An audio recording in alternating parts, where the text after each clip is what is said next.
41 years of carnage. Roe versus Wade. Why have we not prevailed, and what is at stake? Also, Russian authorities fear 3 black widows may have breached the perimeter of the upcoming Olympic Games. And Edward Snowden, also in Russia, fears for his life from American agents. Friend, this is the voice of resistance. Standing for truth in the 4 corners of America. Fighting for justice on the frontiers of the culture wars. And turning resistance into an art form.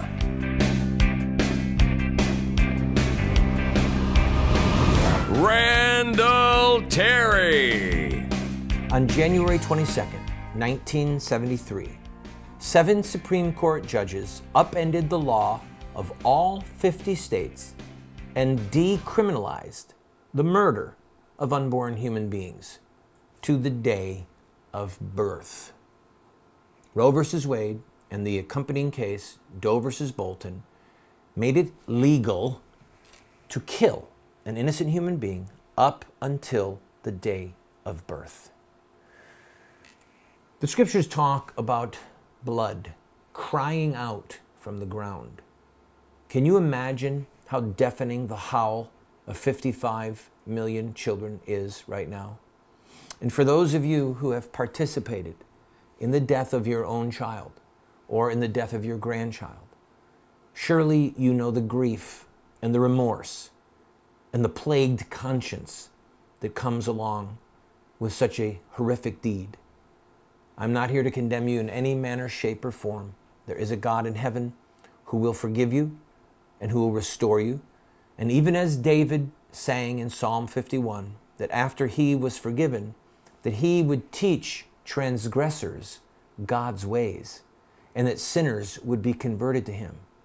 So if you are in the sad position of having participated in any way with the death of an innocent baby, there is redemption, there is forgiveness, and you in turn could become a voice for the babies. I urge you to seek healing, to seek forgiveness, and then to lift up your voice as an act of honoring God and an act of contrition and an act of honor to the babies. Lift up your voice in defense of those children. Why have we not prevailed? And what is at stake if we don't bring an end to this bloodshed? Well, I could do a series of shows on why we have not prevailed, and in fact, I have. It's called Insurrect Annex. If you want to get this 14-part series, it's a study of the history of social revolution in America, the philosophy, the theology, and the actions in successful social revolutions in the past. And those victories provide for us a template. Women can vote. Children are no longer dying in coal mines or in textile mills. Segregation is a thing of the past. No one can own a slave. We see total victory in these other movements. And if we are going to prevail in our struggle against the legalized killing of innocent babies, we need to look at their playbook. And there are 5 things that I will give you in these 2 moments together. Number 1, the images that they used. Each of those movements showed images, pictures of the injustice that they were fighting against. People grew sick and tired of seeing grimy little endangered children. People were horrified at the sights of dogs biting innocent women and men, or water cannons being used to bludgeon people who were simply struggling for their constitutional rights. We saw pictures of slaves with their backs scarred from the multiple beatings of their masters. We saw women being roughed up and dragged away by police simply for wanting to vote. The images were by nature offensive, but they got people's attention. And if we are going to prevail in our fight against child killing, we are going to have to show the images of the innocent babies. We have to. No social revolution has prevailed without the use of the images. And so for people who say that we shouldn't use them because they're offensive or for any other reason, they are unwittingly collaborating with their killers. Number two, their actions. The actions that each of these various movements undertook were in your face. They involved acts of civil disobedience, demonstrations, protests. They did things that disturbed the peace. But again, they got people's attention and dramatized the injustice that they were battling against. Number three, their rhetoric. They called bad people bad names. They called them villains. They called them tyrants. And when it comes to child killing, we have to use the dreaded M word. Abortion is murder. Abortionists are murderers. We will not prevail if we soft sell what we're trying to accomplish and use the rhetoric of our enemies that is designed to numb the conscience rather than inflame it. Their sacrifices. If you look at each of these victorious social movements, people had to sacrifice. Sometimes their freedom, oftentimes their reputation, and even occasionally people sacrificed their lives. This is not a walk in the park. Bringing an end to the crown jewel of Satan, the shedding of innocent blood, is going to require massive sacrifice from some of us. And I fear that we have been unwilling to give it. And finally, look at the final fruit. No one can own a slave. All women can vote. No children can work in coal mines. And segregation, the Jim Crow laws, they're a thing of the past. They had total victory. And for us, total victory will be that it is a criminal act in all 50 states to kill an innocent human being from conception until birth. That is our goal. That is our mission. And we have to state it publicly, without equivocation and without apology. We're not trying to change one heart at a time merely. We're not trying to save one child's life at a time merely. We're trying to restore the laws that make it a crime to kill a baby. Only then will the legalized killing of babies be done. And if we don't prevail, friend, there is a God in heaven. And as Thomas Jefferson said, I tremble for my country when I remember that God is just and his justice cannot sleep forever.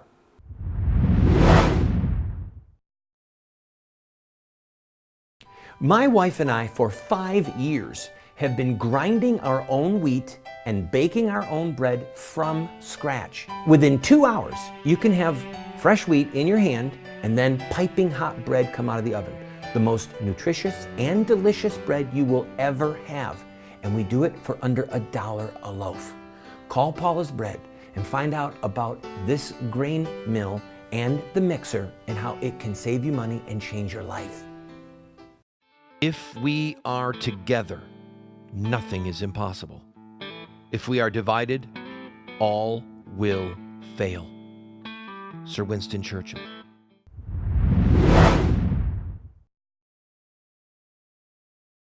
Russian officials fear that 3 so-called black widows have breached the perimeter near the upcoming Olympic Games.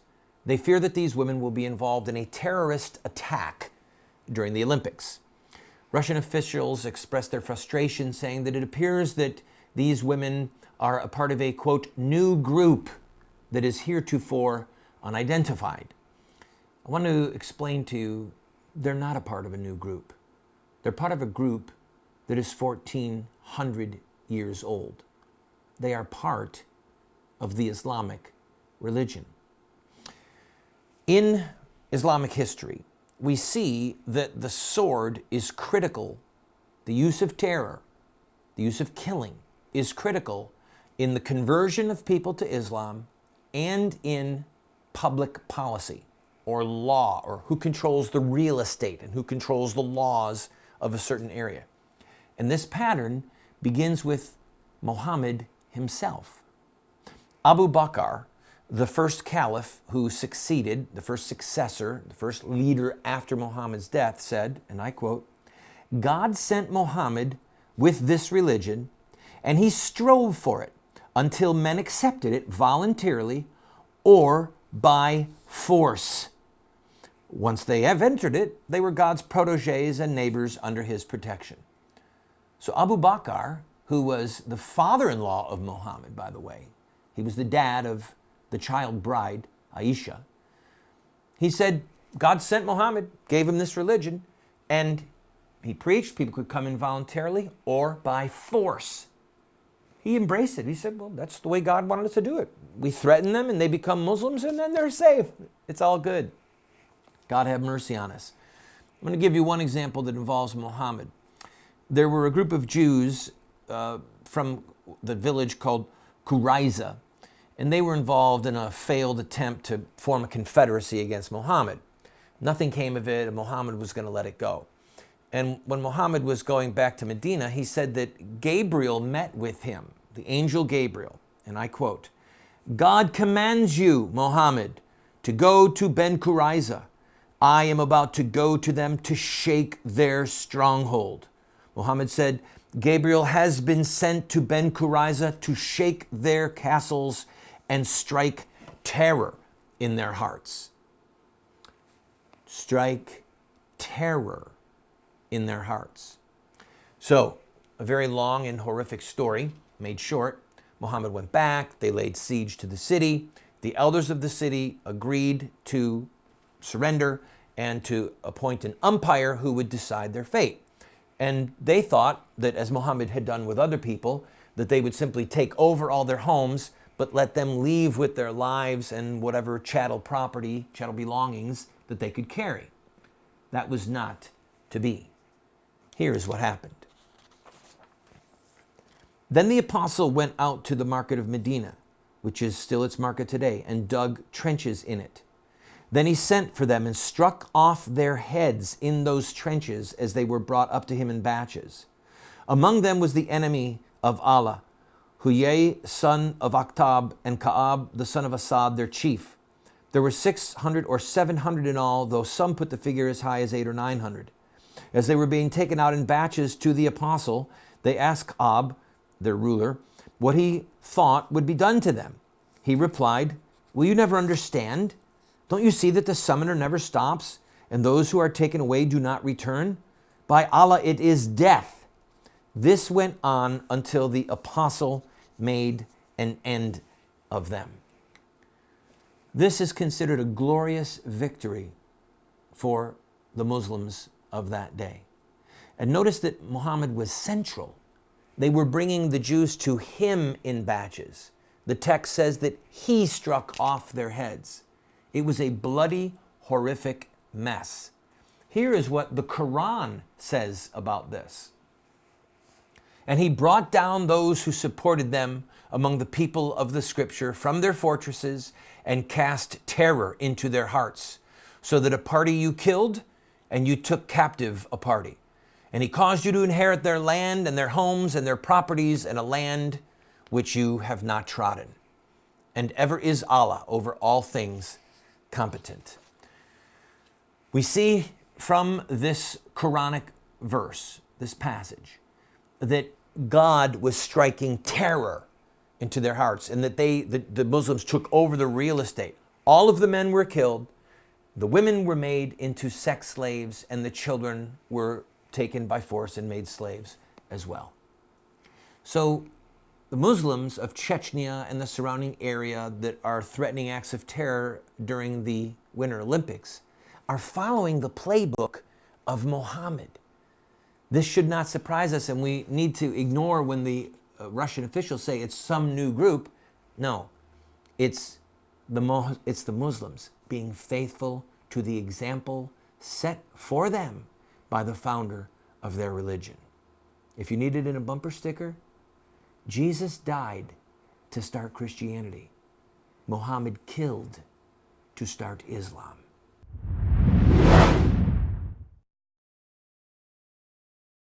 Do you want to have knowledge, wisdom, discernment?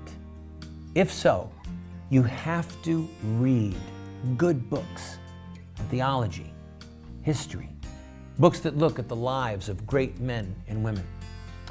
So to help you to become a more effective Christian, a better witness for truth, somebody who can engage in productive conversation that exhorts and edifies those that you speak with, we're going to do something crazy. We're offering you these 7 books for a gift of any size. You just pay for the shipping and handling, and then give whatever gift that you can, and we will send them to you. But just to make it a little bit more crazy, I will send you a second copy of my 3 books, autographed. You can give them as a gift to your pastor or to a family member and help extend truth and justice in the world. This is while supplies last.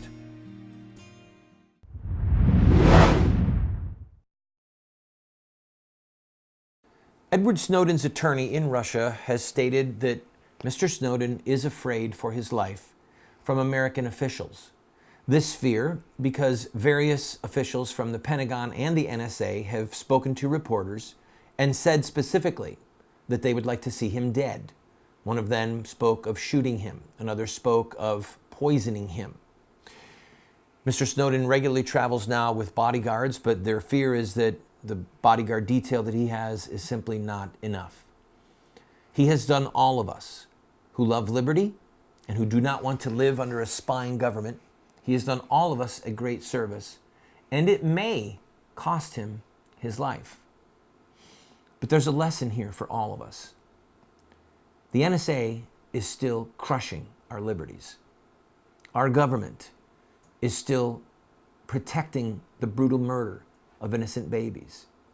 The federal plantation, if you will, is still involved in the redistribution of wealth, the theft of our rights, the theft of our goods, the theft of our income, and then distributing it willy-nilly for their various agendas. If we're going to be free, if we're going to prevail in our struggle for life and for liberty, some of us are going to have to sacrifice and suffer. And some of us may, in fact, lose our lives. But we have historical precedent when people didn't do that. Almost 25 years ago, when I was leading the movement Operation Rescue, I had the privilege of having lunch with Richard Wurmbrand, the Romanian pastor who suffered in prison for so many years, and the author of the best-selling book, Tortured for Christ. I asked him, why, when you saw what was happening, why didn't you pastors try and rise up and do something? And he said 3 things to me. He said, we did not think that it could happen. We didn't think that we could all be made prisoners.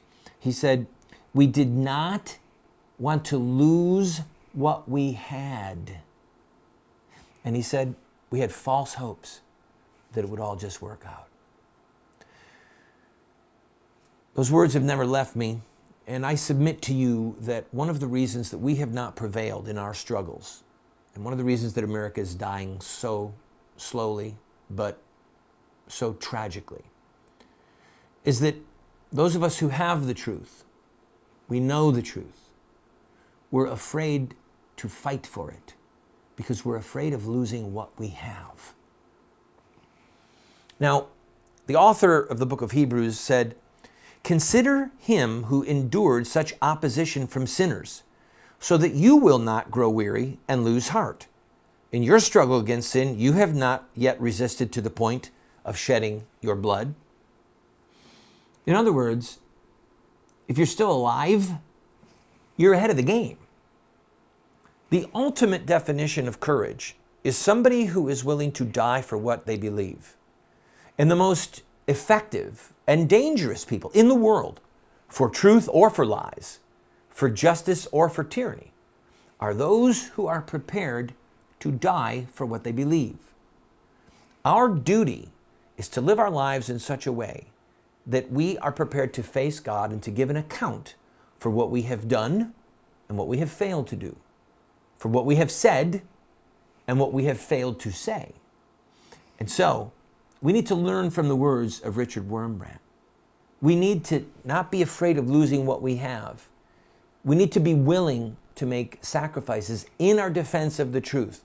And as long as we haven't lost our life, we might lose our job, we might lose some of our friendships, we might not get invited to some of the parties we would like to attend, but if we still have our life, we're still ahead of the game, and we can still fight and speak for the truth.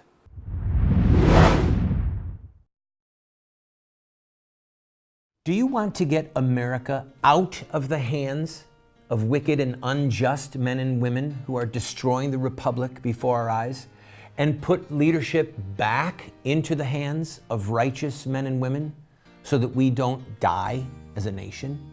Well, you're talking about social revolution, and there are rules in social revolution.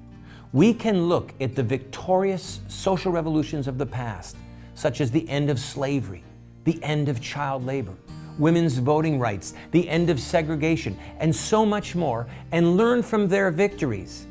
Look at their actions, their images, their rhetoric, their sacrifices, and their final fruit. We will send you this series that originally cost $129, 7 books for students, 1 teacher's guide, if you'll give a gift of any size and just pay for shipping and handling. Take advantage of it today. How would you like to be able to reach hundreds of thousands, perhaps millions of potential customers with your product or your company or your web-based business? Well, you can do that right here on this show. Every single day, we get phone calls or letters or orders online from states all over the country where people are watching this television show.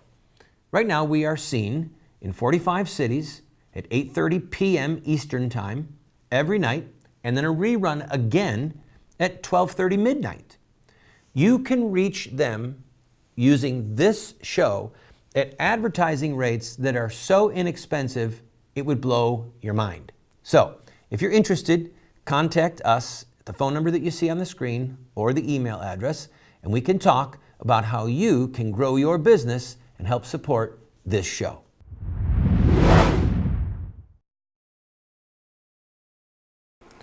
The silence is deafening.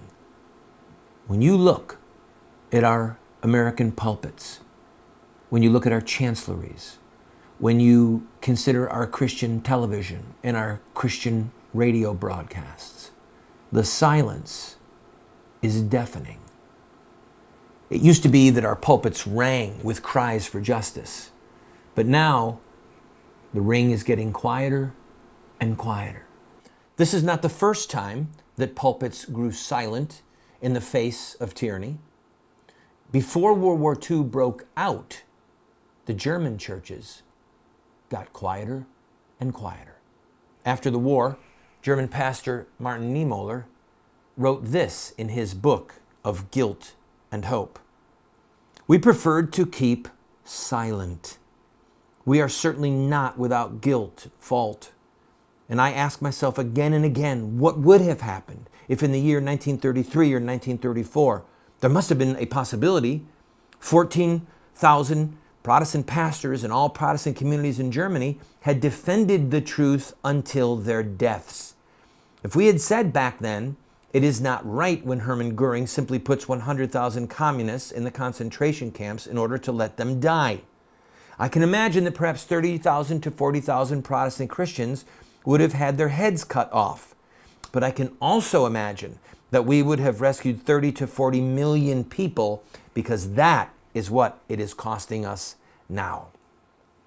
He went on to say, we cannot get out of this with the excuse, I might have had to pay with my life had I spoken out. In my Bible I have read, defend the truth with thine own life. Or let us think of Luther's words, take away body, belongings, honor, child, wife. These are big words, but friend, the preservation of justice depends on the courage of her guardians, depends upon the courage, often, of clergy, of pulpits, proclaiming the truth without apology. And if we will proclaim the truth, truth has within it the seeds of its own victory, and lies have within them the seeds of their own destruction. But we need clerics of the valor and of the strength of the apostles, not the German pastors who grew silent under Adolf Hitler.